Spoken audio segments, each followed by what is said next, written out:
Hi students, physics की नई class में आपका स्वागत है। बेटा इसमें आप आज पढ़ेंगे चुंबकीय क्षेत्र। आपने अब तक जो पढ़ा था वो ये पढ़ा था कि चुंबकीय क्षेत्र पर विद्युत धारा का प्रभाव, मतलब विद्युत धारा से चुंबकीय क्षेत्र उत्पन्न और स्टेट का प्रयोग। एक दूसरा पढ़ा आपने चुंबकीय क्षेत्र, एक तीसरा पढ़ा चुंबकीय बल, ये पढ़े थे।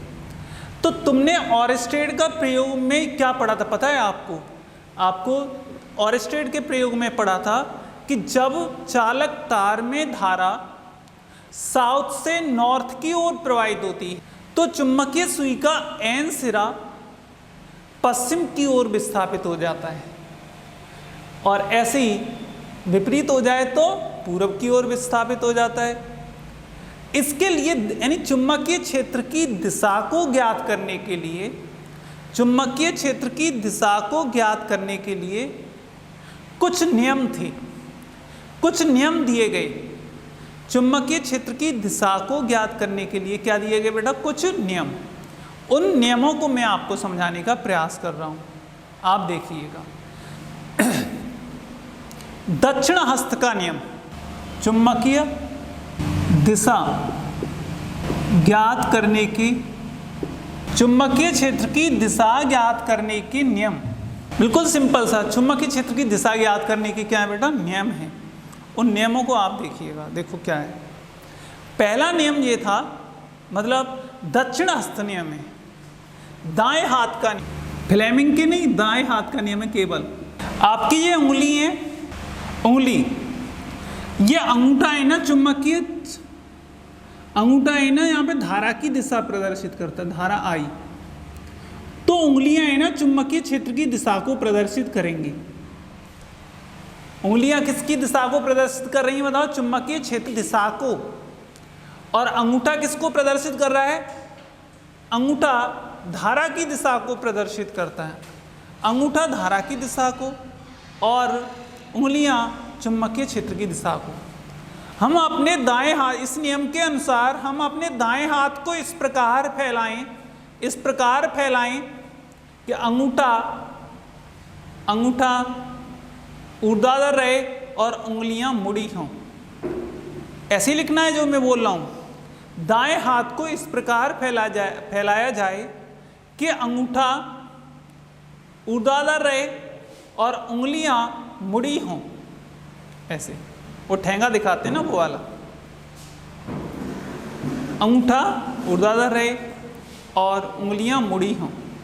तब धारा यदि चालक में, धारा किसी चालक में अंगूठे की दिशा में बह रही है तो उंगलियां चुंबकीय क्षेत्र की दिशा को प्रदर्शित करेंगी। उंगलियां चुंबकीय क्षेत्र की दिशा को प्रदर्शित करेंगी। समझ में आ रहा है बेटा? किसी चालक तार में धारा अंगूठे की दिशा में प्रवाहित हो तो मुड़ी हुई उंगलियां चुंबकीय क्षेत्र की दिशा को प्रदर्शित करेंगी। अब देखो कैसे। बेटा एक तार है, ये तार है। अब अपने हिसाब से तुम देखना, हिसाब भी लगाना, तभी आएगा समझ में। बताओ बेटा, मेरा हाथ है ये, और ये हाथ इस तरह से मुड़ा है, इस तरह से मुड़ा है। तो इस जगह पे चुंबकीय क्षेत्र किधर होगा? देखो किधर मुड़ रही है उंगलियां, नीचे की ओर, ऊपर की ओर, नीचे की ओर। तो चुंबकीय क्षेत्र की दिशा नीचे की ओर होगी, नीचे की ओर। याद है बेटा, हमें इधर दिशा देखनी है, इधर। तो आप देखना, हाथ यही है। अब बताओ इस जगह पे उंगलियां किधर मुड़ रही हैं? ऊपर की ओर। उंगलियां ऊपर की ओर मुड़ रही हैं ना, तो चुंबकीय क्षेत्र की दिशा यहां पर ऊपर की ओर।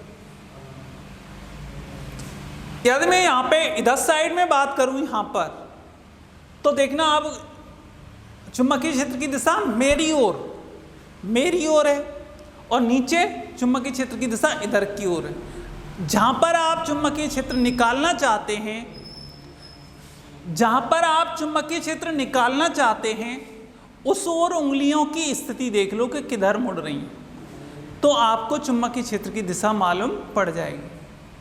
ये नियम था दक्षिण हस्त का नियम। समझ में आया बेटा? धारा अंगूठे की दिशा में बह रही हो तो उंगलियों की मुड़ने की दिशा चुंबकीय क्षेत्र की दिशा को प्रदर्शित करती है। अब देखो आगे, दूसरा पॉइंट है वृत्तीय धाराओं का नियम। वृत्तीय का नियम, ये भी यही नियम है, बस थोड़ा सा अंतर है। ये चुंबकीय क्षेत्र की दिशा और ये धारा की दिशा, धारा की दिशा उल्टा हो गया है। पहले वाले नियम से ये उल्टा हो गया है। बताओ किसका नियम है? अब वृत्तीय धाराओं का नियम। इस नियम के अनुसार दाएं हाथ को इस प्रकार फैलाएं कि अंगूठा ऊर्ध्वाधर रहे और उंगलियां मुड़ी हों। अंगूठा ऊर्ध्वाधर रहे और उंगलियां मुड़ी हों, तब विद्युत धारा उंगलियों के मुड़ने की दिशा में बह रही हो। विद्युत धारा उंगलियों के मुड़ने की दिशा में बह रही हो तो अंगूठा चुंबकीय क्षेत्र की दिशा को प्रदर्शित करेगा। अंगूठा चुंबकीय क्षेत्र की दिशा को प्रदर्शित करेगा। उंगलियां धारा की दिशा को प्रदर्शित करती हों तो अंगूठा चुंबकीय क्षेत्र की दिशा को प्रदर्शित करेगा। देखो अब ध्यान से, एक कुंडली है बेटा, देखना ये, और इसमें जो धारा है वो इधर से ऐसे बह रही है। मैं अपने हाथ को ऐसे रखूं, बताना धारा किधर बह रही है? इधर से इधर तक। बताओ बेटा यहां से चुंबकीय क्षेत्र किधर होगा? ऊपर की ओर। यहां पर चुंबकीय क्षेत्र ऊपर की ओर होगा। समझ में आया? चुंबकीय क्षेत्र किधर होगा? ऊपर की ओर। ऊपर की ओर डॉट के निशान से प्रदर्शित करते हैं। या धारा की दिशा इसमें इस तरह से हो जाए, धारा की दिशा इस तरह से हो जाए तो चुंबकीय क्षेत्र की दिशा देखना इस तरह से। चुंबकीय क्षेत्र की दिशा नीचे की ओर होगी। ये यहाँ पे आप डॉट के निशान से प्रदर्शित करते हैं, डॉट के निशान से प्रदर्शित करेंगे। इस तरह से बेटा ये आपका टॉपिक होता है, आप देखिएगा इसको, ठीक है। अब मैं आपको आगे का टॉपिक पढ़ा रहा हूँ, मतलब आगे का नियम बता रहा हूँ। एक एम्पियर थे, एम्पियर ने दिया था ये नियम। कौन थे? एम्पियर। एम्पियर का तैरने का नियम, ये किताब में नहीं है, यदि आप पासबुक पढ़ते हैं तो उसमें मिलेगा। एम्पियर का तैरने का नियम देखो बेटा, एम्पियर ऐसा है, देखो ऐसे तैर रहा है, पानी में तैर रहा है, पता नहीं उड़ तो नहीं रहा, यानी कोई आदमी है और वो तैर रहा है और किसी चालक में धारा पैर से सिर की ओर प्रवाहित हो रही है। किसी चालक में धारा किधर से किधर बेटा? पैरों से सिर की ओर प्रवाहित हो रही है। तब चुंबकीय सुई का एन सिरा किसकी ओर विस्थापित होगा? बाएं हाथ की, यानी बाएं हाथ की ओर विस्थापित होगा। चुंबकीय सुई का एन सिरा इधर की ओर विस्थापित हो जाएगा, इस ओर विस्थापित हो जाएगा। कैसे बताएंगे बेटा? बताना। कोई आदमी जल में तैर रहा है, तब उसके हाथ फैले हुए हैं,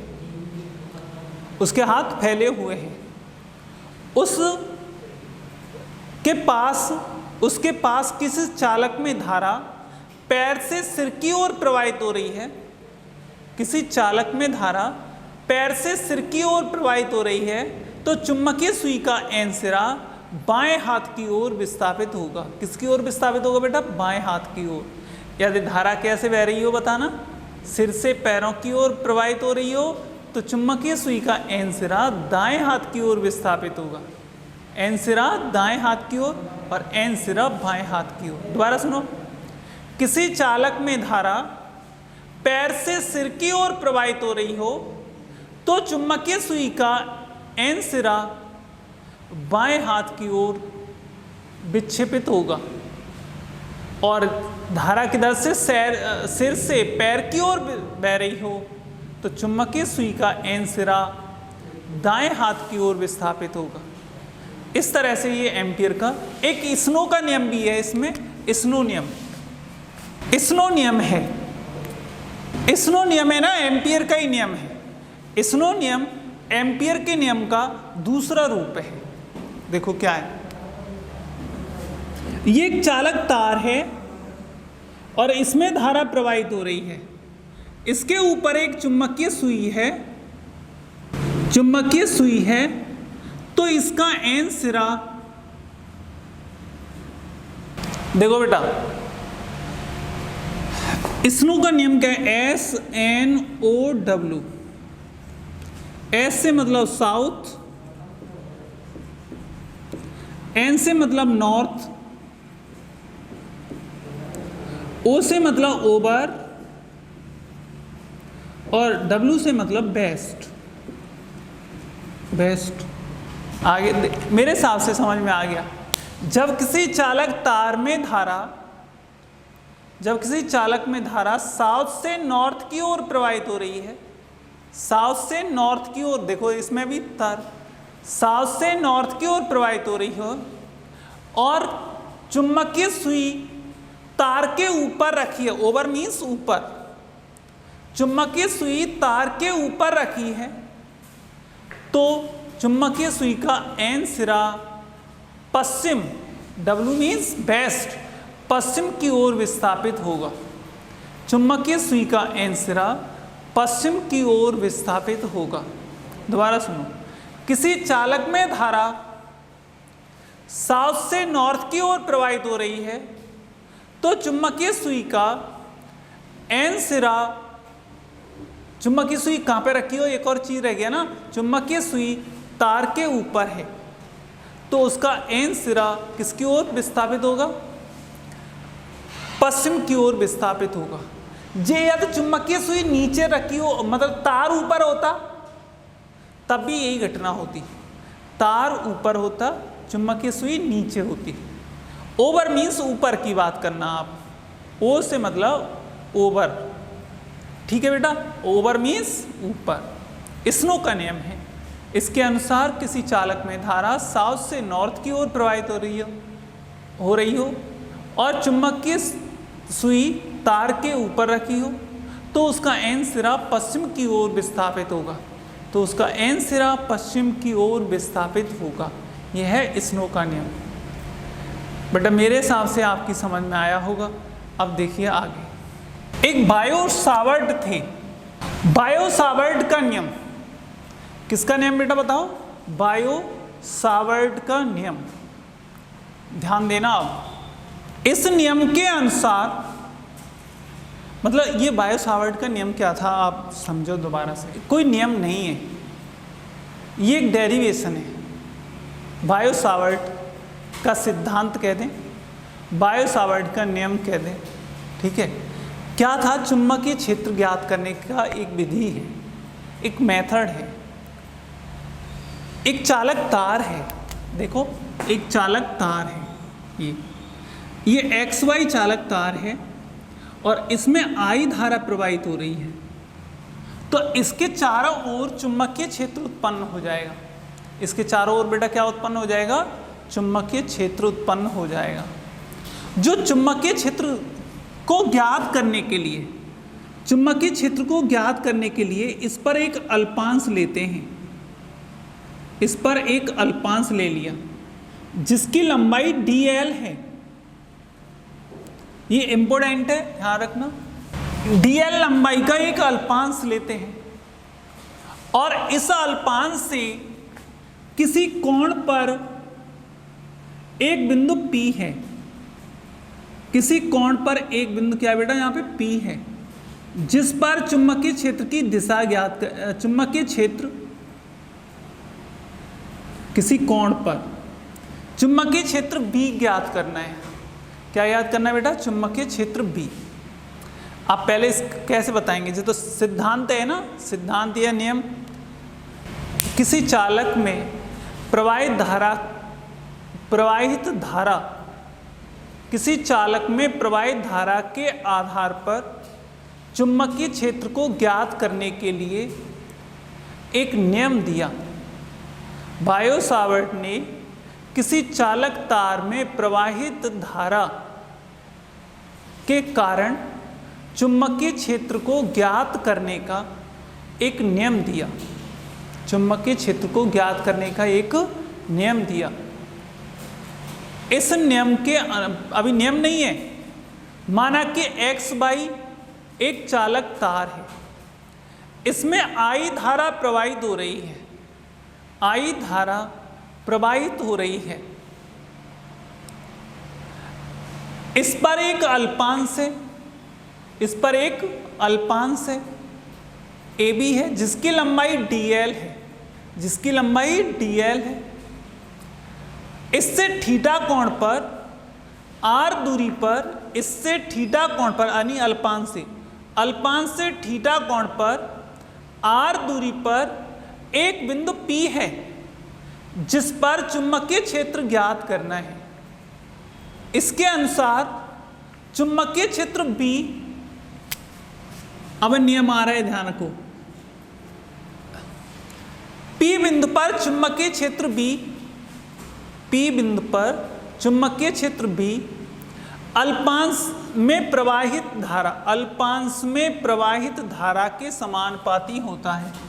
चुंबकीय क्षेत्र B यहाँ पर, पहले तो ये बताओ यहाँ पे दिशा कितनी होगी, धारा किधर बह रही है, ऊपर। मैंने ऐसे कर लिया हाथ, इस नियम के अनुसार, यही नियम ध्यान रखना, धारा ऊपर, चुंबकीय क्षेत्र किधर, ऊर्ध्वाधर नीचे की ओर। तो काय का निशान लगा मैं इसमें, क्रॉस का, क्रॉस का निशान लगा दो। दोबारा सुनो, इस नियम के अनुसार P बिंदु पर चुंबकीय क्षेत्र, P बिंदु पर चुंबकीय क्षेत्र अल्पांश में प्रवाहित धारा के समानुपाती होता है। B समानुपाती I, dB समानुपाती, dB समानुपाती I। dB क्यों ले रहे हैं, अल्पांश के कारण। मैंने लिखवाया, अब मैं बोला है आपके लिए, अल्पांश के कारण B बिंदु पर चुंबकीय क्षेत्र की तीव्रता किसके समानुपाती होती है, अल्पांश में प्रवाहित धारा के समानुपाती होती है, अर्थात dB समानुपाती I। दूसरा पॉइंट, P बिंदु पर चुंबकीय क्षेत्र की तीव्रता, P बिंदु पर चुंबकीय क्षेत्र की तीव्रता अल्पांश की लंबाई के समानुपाती होती है, dB समानुपाती dl, dB समानुपाती dl अल्पांश की लंबाई के समानुपाती होती है। इसका मतलब लंबाई ज़्यादा होगी तो तीव्रता भी ज़्यादा होगी। बेटा आगे, P बिंदु पर चुंबकीय क्षेत्र की तीव्रता, P बिंदु पर चुंबकीय क्षेत्र की तीव्रता dV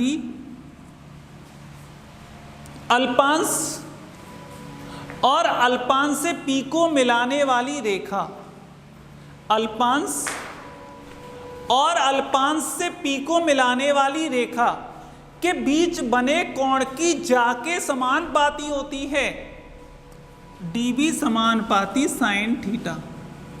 बेटा देखना एक बार फिर, P बिंदु पर चुंबकीय क्षेत्र की तीव्रता अल्पांश और अल्पांश से P बिंदु को मिलाने वाली रेखा के बीच बने कोण की ज्या के समानुपाती, अल्पांश और अल्पांश को P से मिलाने वाली रेखा के बीच बने कोण की ज्या के समानुपाती होती है, अर्थात dB समानुपाती sin थीटा। चौथा पॉइंट, P बिंदु पर चुंबकीय क्षेत्र की तीव्रता अल्पांश से P बिंदु के बीच की दूरी के, अल्पांश से P बिंदु के बीच की दूरी के वर्ग के व्युत्क्रमानुपाती होती है, अर्थात dB समानुपाती 1/r²। बेटा देखो ध्यान से, अब यहाँ पे हो गया dB समानुपाती, उपरोक्त चारों को मिला दो, I dl sine theta upon R square, R square D B बराबर म्यू 0 बटे 4 पाई, म्यू 0 बटे 4 pi I D L sine theta upon R square, R square जहां म्यू 0